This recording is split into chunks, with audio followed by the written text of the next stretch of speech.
I watched this a long time ago. Yeah, I did. Sue me, I'm a poser. But you've never seen it. No, I'm reacting to it. So this is your first reaction to this video. I watched it with my homie Nate from Renegade Media Group, and I believe it was me, him, and Nick who watched this together, and it's on their channel. There's a link to Renegade Media Group's YouTube channel down below. I'm a huge fan of a lot of the stuff that Nate has done without me, and very grateful to be a part of the channel and to get to do cool stuff with them, like learn about Internet Historian. Yeah, I'd never heard of him before you. Are you glad you've seen some of the crazy videos? I've learned about a lot of stuff, and in a fun way. He's very good at teaching about events that like otherwise you may have zero knowledge about. There's stuff that kind of just falls through the cracks. Mm-hmm.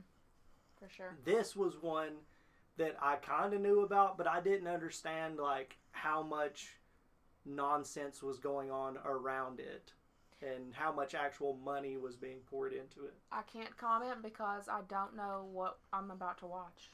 So yeah, but you're familiar with, well, the title of the video is Going Camping at the End of the World. You are familiar with evangelical Christians going around guessing, and being wrong about knowing when the end of the world is supposed to happen. Yeah. Okay. Think about that. Okay. So, without any further introduction, this is the Internet Historians Going Camping at the End of the World. And I can't wait to blow Nikki's mind with yet another Internet Historian video. Oh baby, look at the size of that sponsor. All right. Just relax. Everything's totally serene. You're floating through a cloud. The sun is warm on your face. The end is nigh. Okay. A prophecy has been foretold. The rapture is coming. Macho And Man we Man have the Savage. specific date. Soon the believers will rise and the impure will be left below. So repent, sinner. Repent! Get your affairs in order. Take your preparation H. That's preparation for heaven. Because the world will officially end on May 21st, 2011. I don't remember that. We're not Wait, even what? here. May 21, there's going to be a terrific earthquake, way, way greater than anything that the earth has ever experienced, and that'll be the beginning of Judgment Day. The Bible literally says that nobody knows. So, Shh. Don't you talk about the Bible to Christians. They don't want to hear about it. am I wrong about that? That's... In late 2010, a campaign was launched to save some souls. They suited up, took to the streets. But it was more than just placards and flyers. Soon they were joined by a caravan of 5 RVs roaming the country, spreading the good word about the rapture. Thousands of people took it seriously. Many began selling their possessions. They were maxing out credit cards, taking on debt. Even the news picked up on it. The end is near. Advertising was put on bus stops, in subways. A big expensive billboard was put up. Then another. Then another. Then 5,000 more. In fact, this quickly became the most expensive single-event advertising campaign ever, totaling over $100 million just to tell people about a rapture on May 21st, 2011. How the heck did this happen? Harold Camping.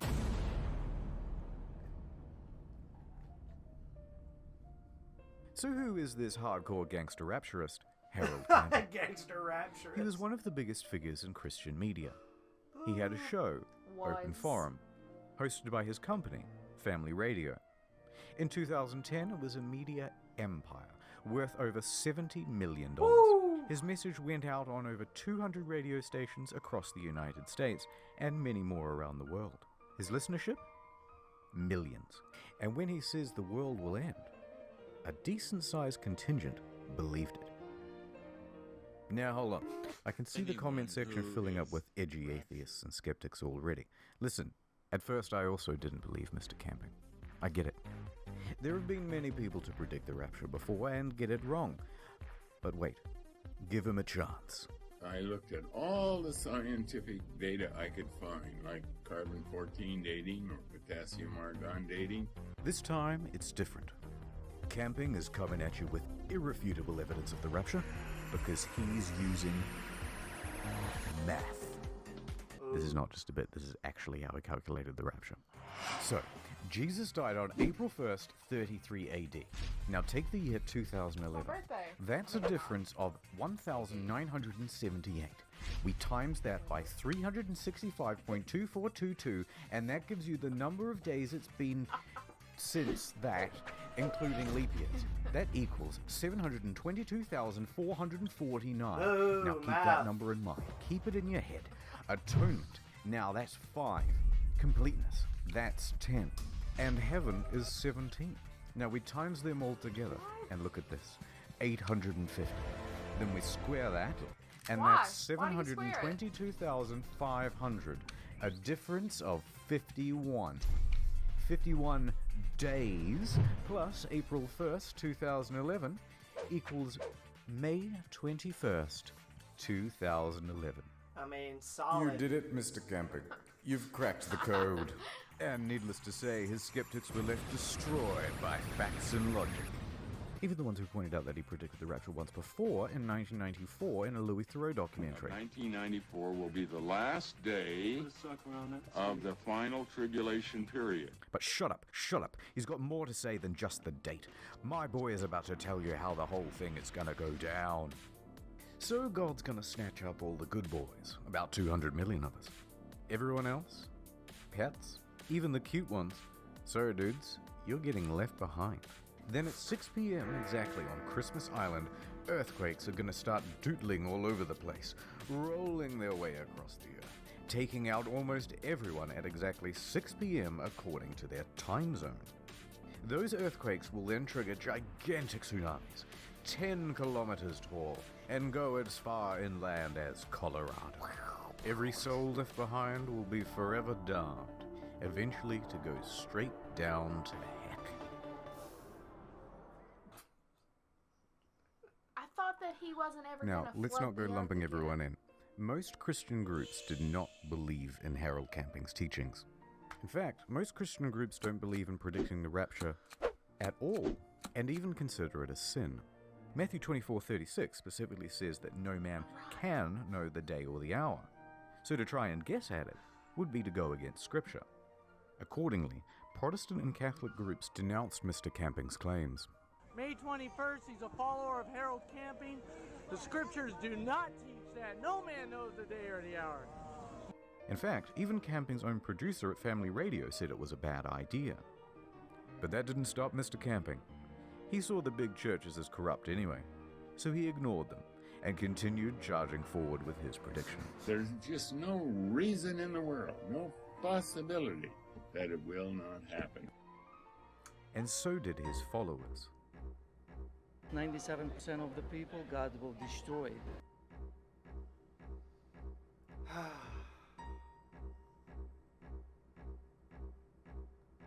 Do you think this thing is getting blown up too much in the media and elsewhere?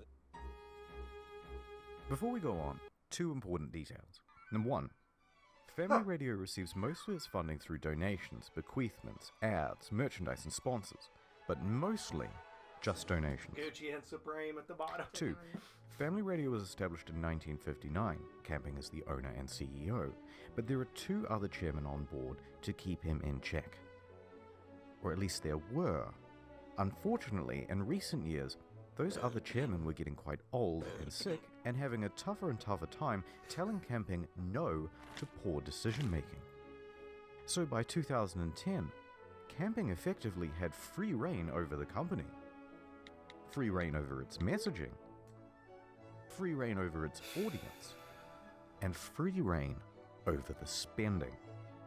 And he started spending like the world was going to end. The media soon picked up on the ubiquitous advertising, and the word spread further. This, in turn, encouraged more advertising, and in turn more media interest, so things were snowballing. By early May, everyone was talking about the rapture. The search term End of the World May 21st was number 2 on Google search, followed by Harold Camping, May 21st Doomsday, and May 21 Rapture also in the top 10. The traffic online was so substantial it even caused Family Radio's servers to crash. Soon, it became a bit of a meme. And the internet did what it does best. No. On May 19th, Operation Rapture was conceived. Okay, lads. We wake up early on May 21st and throw clothes into the street. It's going to look like a bunch of people were teleported to the afterlife. And hopefully, some of them are going to freak out. Well, they had a pretty good turnout, but it doesn't seem like anyone fell for it. Disappointingly, it seems like no one showed up for the pre-rapture orgy organized on Facebook either. Although maybe that's because the location was a bit vague. But best of all was an event organized by the Phenomenauts. They got people together in the middle of town and filled a bunch of sex dolls with helium and attached them to balloons to transcend into the heavens. Beautiful. It was a beautiful moment, and it made a lot of us reflect. Should have been a better person! Yoink. People also tried to make some cash off the situation. They offered to buy Camping's followers' stuff on Craigslist for pennies on the dollar. Offering to buy on Craigslist raptured people's possessions. There was also a famous eBay auction, $100,000 post-rapture insurance for only $19.99. But one startup did do quite well. Dog sit for those called up to heaven. Based around taking other people's pets in the event of a rapture. And I believe they still operate today. So up next, we'll show you what happened on May 21st. And what happened to all those people who truly believed. But first... My rhymes are fly, my beats are sick, no. my crew is big and it keeps getting bigger. That's 'cause Jesus Christ is my... Ad time. Who's there? Hello, it's me. Oh my god, it's Jesus. What are you doing here? Well, I just wanted to tell you that me and God have seen your Google search history and were very disappointed. Oh no. That's right, and now you're not getting into heaven, or the more exclusive version, Super Heaven, which features a delicious seafood buffet. Oh no. Yup. Oh, how I wish I had taken the time to hide my internet viewing habits. Well, you didn't, and now you're doomed forever. Super Heaven sounds sick. Has this ever happened to you? Go to nordvpn.com/internethistorian to keep your website traffic anonymous. All looks wholesome to me. Plus, it also gives you region unlocking. Oh, hey look, it's the UK's exclusive channels. And you didn't even pay a telly license. Oi, oi, stop that. That'll be £52.09. Too late, copper. I've Brexited to Australia now, a place where no law can touch me. How much would you pay for this service? $1 billion? Literally gazillions? Not today. Get 75% off the 3-year plan at nordvpn.com/internethistorian and use code internethistorian to get a free extra month, which includes unlimited data, ultra fast speeds, region unlocking in all these places.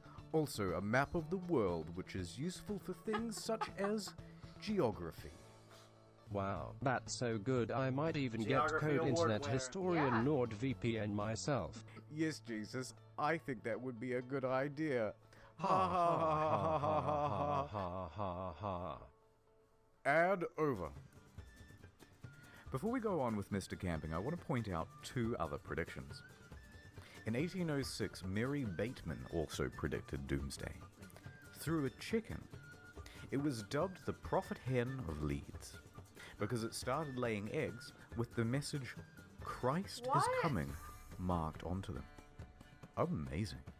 And it all appeared legit. Locals saw the hen lay eggs with the message already written onto them. Can't fake that. Oh my god, people said, and many more flocked to the area to pray. Well, on inspection of the eggs, it was soon figured out what was going on. Mary Bateman had used a corrosive substance to etch into the egg, and then, a couple of minutes before everyone would gather around to watch the chicken lay, Mary would... Oh dear. Come on, man, it's not funny. She was an interesting character, though. Claimed to be a witch, poisoned a couple that same year with a deadly pudding. Damn. She was later tried and hanged in 1809. Strips of skin from her corpse were tanned and sold as magic charms to ward off evil spirits. What the fuck am I reading? Also, shout out to 2012. Remember that one? As December 21st, 2012 marks the end of the world. Well, we came because it's the end of the world tomorrow, and we thought we'd better pop in here because apparently this place will be saved. With accents like those, you would hope they'd be the first to go come the apocalypse. Okay, let's get on with it. Let's take a closer look at some of the people who followed camping. Take Robert Fitzpatrick, 60, former government employee. I had plans after I retired, but I put them all aside. I feel as if I've been drafted.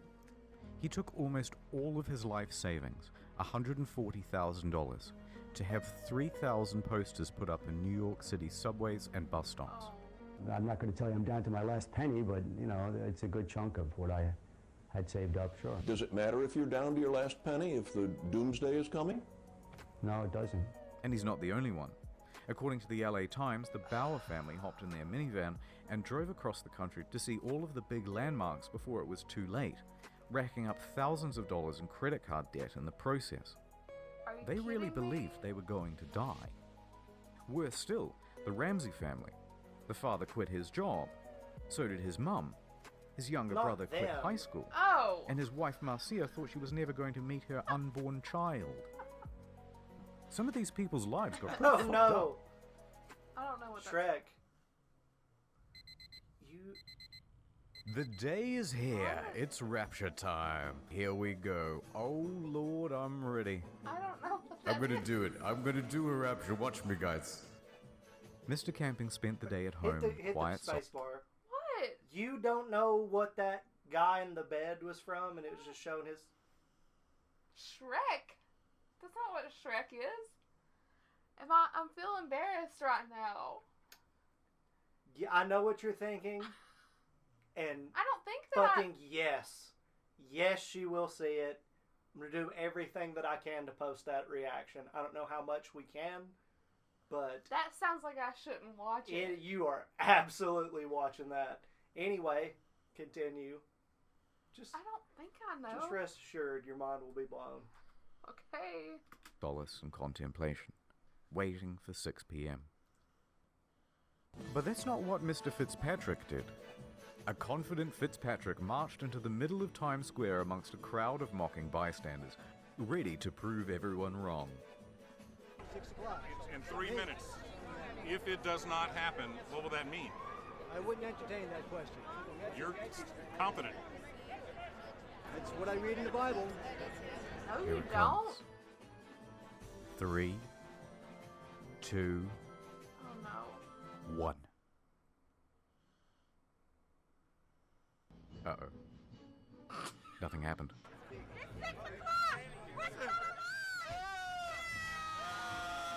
And then 6:01. What a bad 6:02. day to be wrong. And by 6:03, Fitzpatrick's convictions turned to confusion. And it's pretty hard not to feel sorry for him. Yeah, I do. I feel bad. I didn't water my plants. I didn't do the dishes before I left. I didn't expect to be going back home. But it looks like I will be going back home. But look, just so we're clear, we're all still alive, and the rapture didn't happen. Corkin, Thanos over there. Camping was not in the same celebratory Trying mood. to say Thor. I'm ready to shoot Yeah, I almost myself did. or go on a booze trip. The next day was a Sunday. People were crushed, confused, looking for answers. They showed up at Camping's church expecting to see him, but someone else was holding the congregation. Instead, Camping spent the day holed up in his house. Give me a day. No interviews at all today. But I'm wondering how you feel today about your prediction. Well, I'm bewildered. I'm very bewildered, and that's all I can say right now. On Monday, he appeared on his program. I think he really thought But this time, no open forum. But what he did have was a whole bunch of rationalizations. In fact, your boy was doubling down with another prediction. October 21st, 2011. And this is it. And it will continue right up until October 21, 2011. And at that time, the whole world will be destroyed. Now I know what you're going to say, and okay, maybe he got it slightly wrong, but this time he has irrefutable proof of the rapture. Dude, I can't even remember. Is it math? Math. Again? Oh! Again. He's a really So sucky camping math took May proficient. 21st. Then he looked in the book of John, Boo! which states they caught 153 fish. Boo! So add 153 days to May 21st, making the new rapture October 21st. How can you argue it's flawless? Yes, Mr. Camping. Add the fish number. You've got it this time.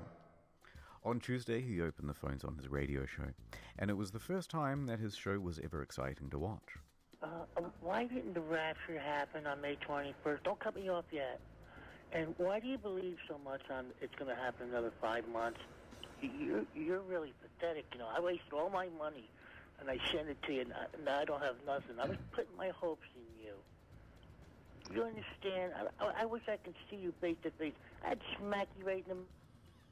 What say you now? Calling names doesn't help anything. After that, viewership steadily declined. Now, after his prediction for October 21st, the media asked him, Am I on cocaine? No, they asked him Will you dissolve the company in October? his response. I am not the CEO. I'm a servant of God working here, and God is the CEO. We look to him all the time. He has 1,000 ways of getting me out of here. We have to leave that question with the Lord, not with you or with me. That's not our business. That's God's business. And how prescient, because 2 weeks later, he had a stroke. I do hope he gets the message. But he didn't. A month later, he was back to doing his show. And he pressed on with his new prediction.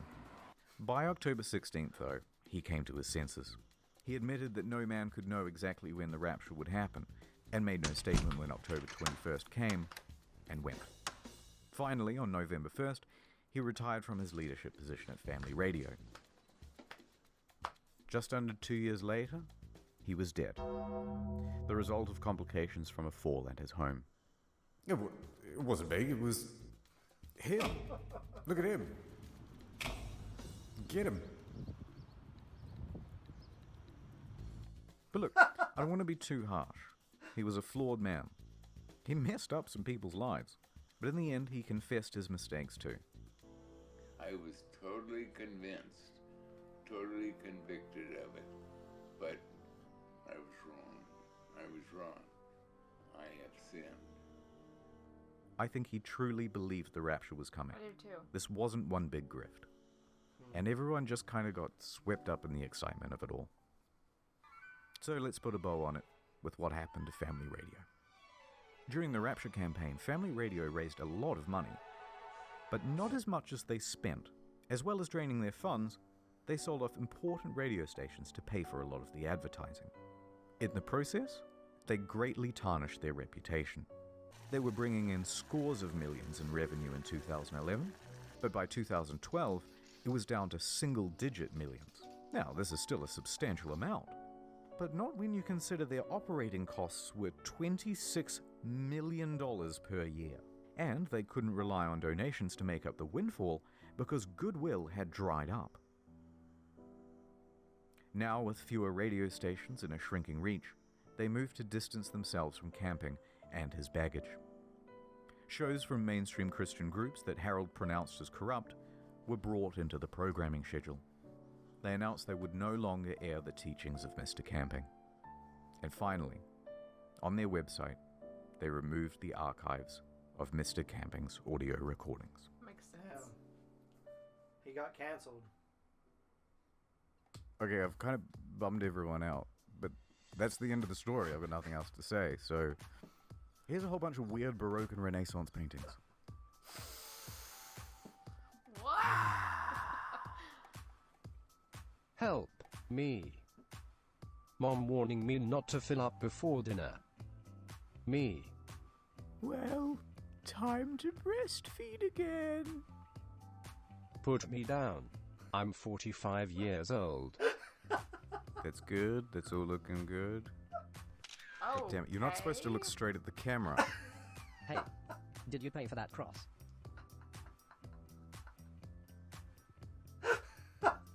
Yes.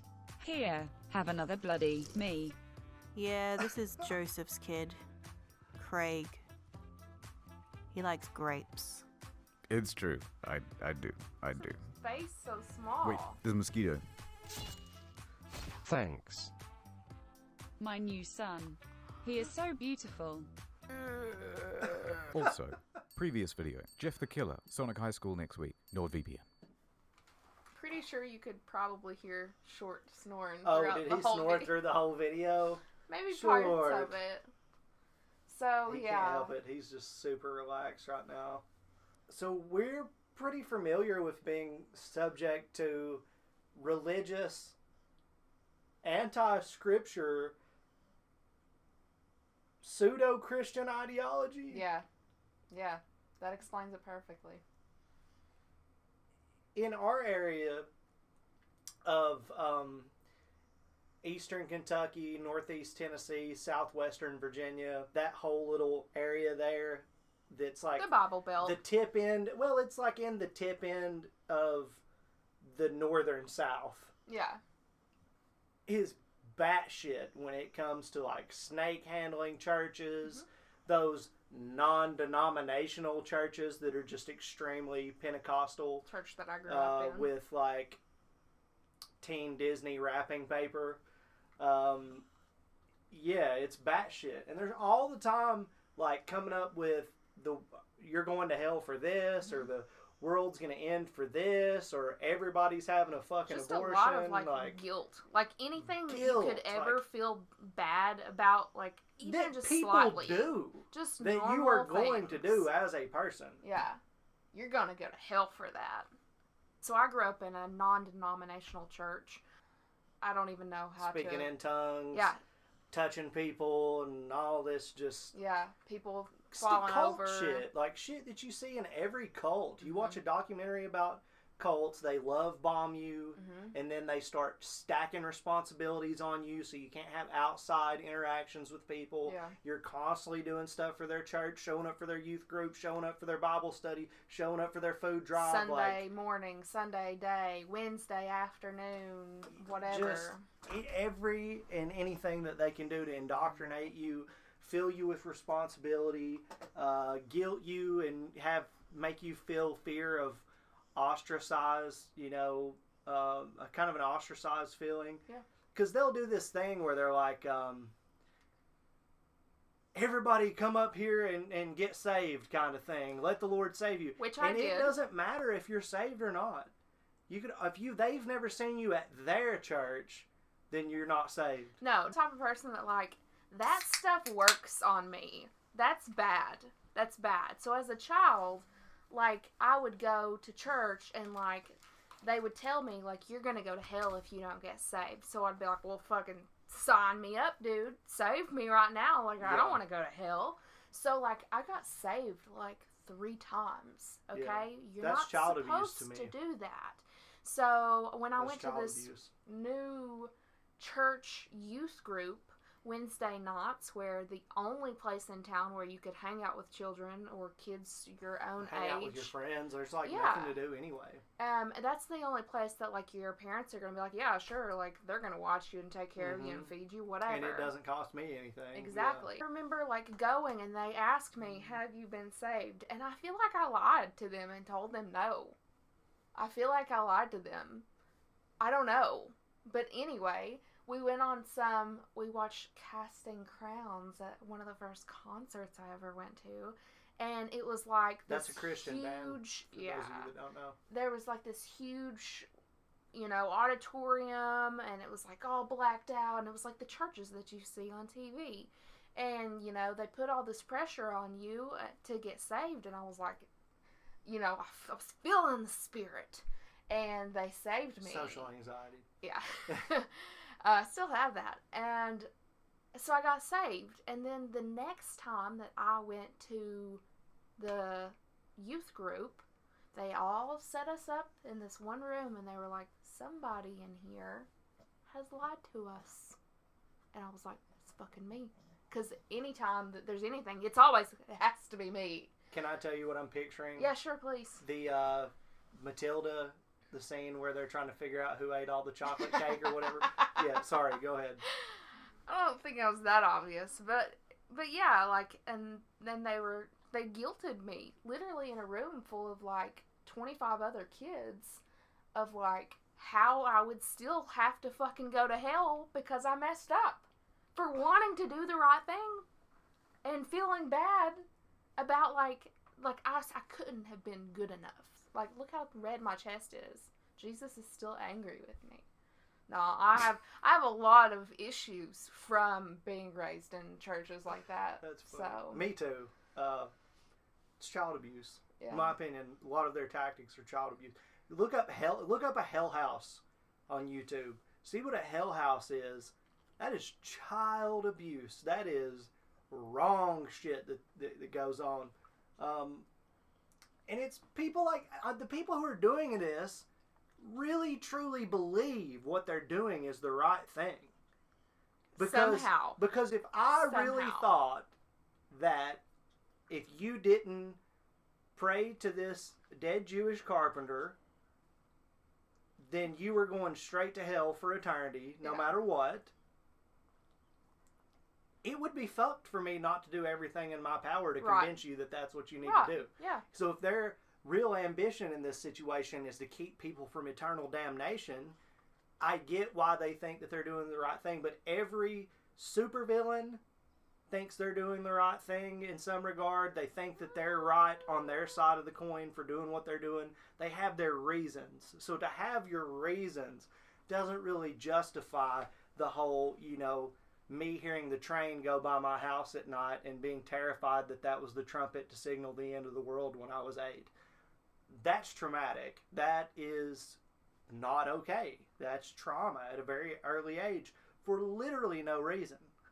So it is child abuse, and I think that there are, when I got to like more conventional church settings, there were still those themes. Yeah. But you didn't feel like you were in the guillotine, like getting ready to have your head chopped off. Like I never got that experience. So, that church community does exist.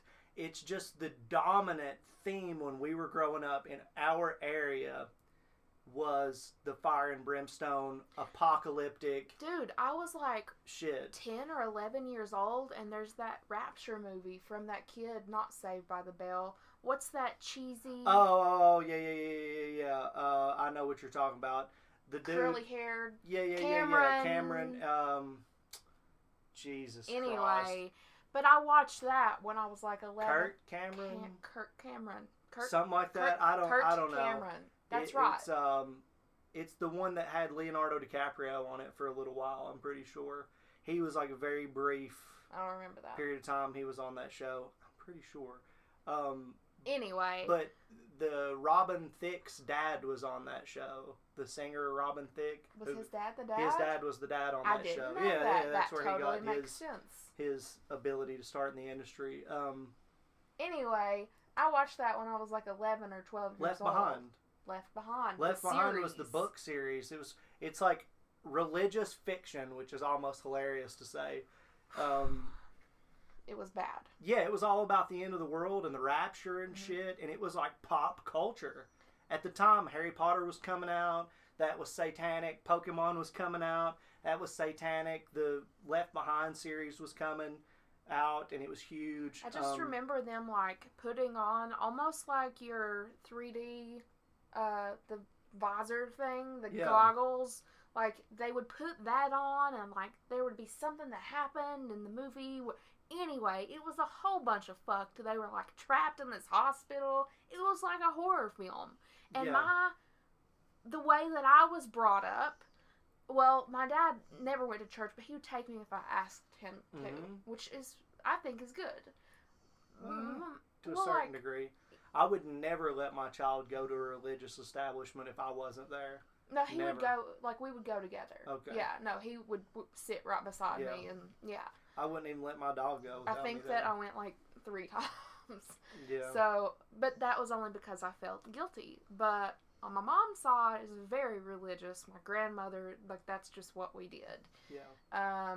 And so when I watched that, I was just like in tears, like freaking out. I'm gonna die. Why am I here? What's my purpose? Like, so there's that. And then I watched Passion of the Christ. My mom warned me. She said, I don't think that you should watch it. And I was like, no, I'm mature enough. I'm good. So she's like, okay. And I watched that movie by myself. Yeah, when that came out, I was just like, I'm good. No, my mom went to the movie theater to watch it. And I watched some Mary-Kate and Ashley movie or something with my friends. But anyway, so I watched it. She had it on DVD. And even though she warned me not to watch it. And then at the end, I was a blubbering mess, just freaking out. Well, to see somebody, like, tortured in a... graphic, like... To us, I mean, that's just complete barbaricism. And that's what I was taught, like, I don't know. That's what they did to the real Jesus I Christ. know that. Like, no, I and know. a lot of other people. But, like, what comes after that from everything that I've been taught, like, I have this pressure on me, like, what is my expectation now? Anyway, so what happened from that? My mother sat me down and had a conversation with me about the rapture. And what happened from that was that at that age, I'm not sure if I'll include all of this, but at that age, I was told that if I was ever in line at a guillotine to have my head chopped off or to get the mark of the beast. Oh, because you got the mark of the beast. That's another big thing. Then I should choose to just look, man. If there's ever anybody that even, let's just say Christianity turns out to not be true, like everything's a lie, and then there's still somebody that's like, you either get this microchip, you get this, or we're gonna execute you. Well, there's a reason. Yeah, you should be skeptical. I'm gonna be like, go on, bitch. Yeah. Kill me then, motherfucker, right. Because there's some suspect slave type shit about to go down, and I am not about to fuck with that. So, yeah, you know, they can suck my balls beyond religion. God will be like, well done. I'll be like, no, I did this for me, bro. But fuck then, them. like, from that, it stemmed, what if I accidentally get it? Oh, I know. That's what I had massive OCD about from that, is just like, I'm going to hell. I'm going to accidentally sell my soul to the devil. I'm going to get the mark of the beast unintentionally and all this shit. I feel like I even asked my teacher, like, oh no, what if I buy something and it was $6.66? They're like, you're going to know. It's fine. You're going to know. It's going to be a choice. It's not going to be like... But it's also like, how the fuck do these people know? They don't know. They don't know. Nobody and that's like knows. when I started to mature, you know, and I was able to be a little bit more skeptical. So I was probably 13 or 14 at this point. I just told all of that shit to go fuck off. Because I found more informed and scholarly religious teachers. And I found out about many other religions. I found out about, like, Gilgamesh. I found out about Islam. I found out about Hinduism, Buddhism, like a bunch of different other stuff. And I found stuff in all of it that I was like, man, this is some pretty decent shit. Yeah. And then I found out, like, you know, Everybody Love Everybody. That Will Ferrell basketball movie has that's pretty much what it is. And whenever there's like the shit aspects of all these religions, it's control and guilt and blame and anger and fucking just all this terrible shit. Like, this guy had people freaking the fuck out. That's terrible. What if that's what it is? Fuck it. Yeah. Live for you. Do your own goddamn thing. If that's what it really is, I mean, it's even nothing when but I got fear older, and control. it was like, oh, you're not going to church? Like, literally a family member, I'm not going to call them out, they were just like here I was, just freshly out of high school, going to college, working, just like, I think I'm a pretty good person overall. Like, I got my flaws, everybody does. But they were just like, you really think that you're gonna go to heaven? And I'm like, I mean, I don't, there is one, like, I don't do anything that would kind of, they're like, well, you don't do this, and you don't do this, and you don't go to church, and it's like, I just feel like, you know, like, being a decent person, they're like, that's not good enough. And I'm like, well, fuck, I guess, fuck me. I don't know. But also, then you have, like, Jesus protecting that chick who was being a slut from getting stoned to death. Doesn't count, Chad. And then he was like, you know, if you don't have any guilt, then cast the first stone, and nobody threw any more rocks. Yeah. It's like, you can find answers against that hateful shit. Yeah. And it usually comes down to Jesus, who I think was the man. You know, I'm down for Jesus. He seems like the fucking man. I feel like he hung out with drunks and murderers and fucking prostitutes and shit like that. He probably knew how to party. You know, I mean, let's just be real. And a lot of the early Christians used cannabis oil on their foreheads to feel the fucking spirit. Yeah. Not pressure and hate-filled jargon and fucking cult-like mentalities. Yeah. None of that, you know. So that I'm down with. And so you get to the grassroots of a lot of these religions and stuff like that. And it's beautiful poetry and people trying to find the answers to unbelievable puzzles that we will probably never solve. And that's cool with me. Yeah. But when people get down with this whole fucking fire and brimstone and damnation and beheading and all that, like, man, fuck aren't those compassionate at all. Yeah. They're the people who are really, I mean, a lot What of a them, reason to look down on people, pretty yeah, much. are all about, like, me and how can I better myself and how can I make more money, and, like, that's just not what Christianity is about. So, or any religion, for a matter of fact, not even Satanism. So it is what it is. At the end of the day, this guy, you know, he ended up fucking dying and being old and crazy. but it's beautiful that he was like, I was fucking wrong. I was wrong. Like, it takes a lot to I feel really admit bad for the that. people that fall for that shit, because it's just like the people who fall for political bullshit on all sides, all religions, all of it is just sad, because there are clear answers to a lot of things out there. And while I do believe in a lot of spirituality, I also believe in common fucking sense. And we should be able to tell people to shut the fuck up and, like, stop being shitheads. Yeah. Without them being able to look like victims and cry about it. Like, there's points where people are obviously in cults and obviously way fucking wrong. They should be able to believe whatever they want to believe until it becomes A dude marketing. standing out in the middle of fucking Times Square donating his life savings and then people berating him. Help that dude, man. Like, don't treat him like shit. People Yeah, treat him no. like shit. Afterwards, people making fun of him and stuff, I felt really bad for him. No, dude. Like, if you knew a guy who was just, like, drooling over a mousetrap and wanted to just, like, put his schlong in there, and you just kept being like, no, god damn it. But then at he finally some did it, point- and then he's, like, laying there screaming. I'm not going to laugh Would at that him, be but funny I would... to a certain No. degree, but, like, you got to help that guy real quick, because that's a bad situation. Something's up. But I am under the assumption that, like, if that's what he really wanted to do, and I No, tried... I don't say just, like, physically stop and let the motherfucker learn, but you got to help him after that. And somebody needs to be held accountable. That's fraud. Yeah, I do feel like that's you know, true. But I don't know. It is what it is. There's nothing that ever is going to be done to actually stop people from... Because you should be able to believe whatever you want to believe. But as far as doing that to kids and brainwashing people and stuff like that, it's bad juju. And it usually comes back to fucking bend the people over who did it. So maybe don't. I don't know. But I do know one thing. Are you ready for this? This is going to be the end of the video. So like, subscribe, comment, give us some recommendations and all that stuff. But Showing Shrek me is love. some Shrek video. No, Shrek is love. Shrek is life. Okay. Okay. That's it?